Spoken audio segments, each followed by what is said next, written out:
University Korea, and also now in Japan, now in India, you also have a science park.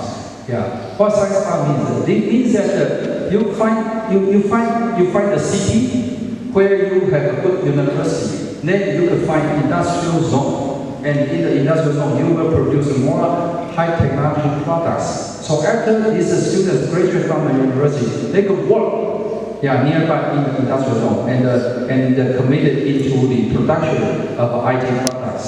So this idea starts from the 1970s. First in Hsinchu, and in the next 3-4 decades, we set up another science parks in central Taiwan, in southern Taiwan, and we also have science parks. So in Taiwan, the students, if they graduate from universities, and they don't need to worry about finding a job in a far place. They could find a job in a nearby science parks. Yeah, this is good strategy.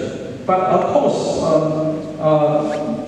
in different countries, okay, if you probably cannot apply the same strategy. In India, I think that if you want to also develop your own talent, if you want to have your own kind of a science park, you have to think in a different way. Later, probably I can also talk a little bit on this. Yeah. And in Taiwan, the education system is a little bit different from India. We have a 12 years of compulsory schooling. How about India? Also 12 years? Right? So before university, before college, before college, students study 11 or 12 years. 11 or 12 years. 12 years? Okay, yeah. In Taiwan, the students study 6 years in elementary school, 6 years, and then 3 years junior high school, and 3 years in senior high school. So before university, they study 12 years, and then they go to college. Yeah. In Taiwan, most students they go to college. I think that right now it's about like 80%.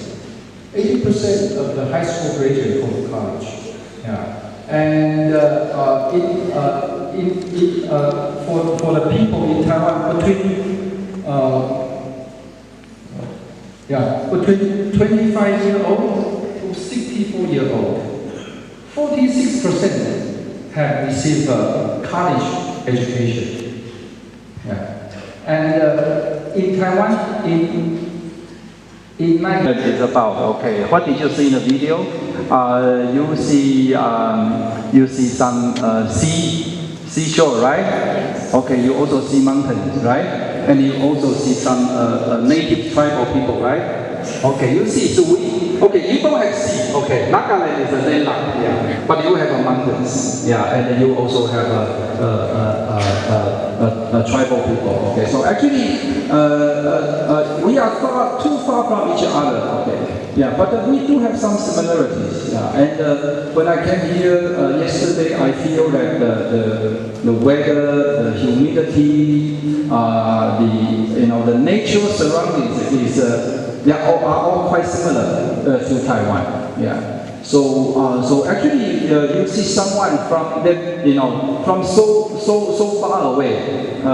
Probably we don't have any connection in your life until today. You probably never heard of Taiwan. Yeah. And for most people in Taiwan, probably they never heard of the Nagaland. Yeah. But actually, we have a lot of similarities.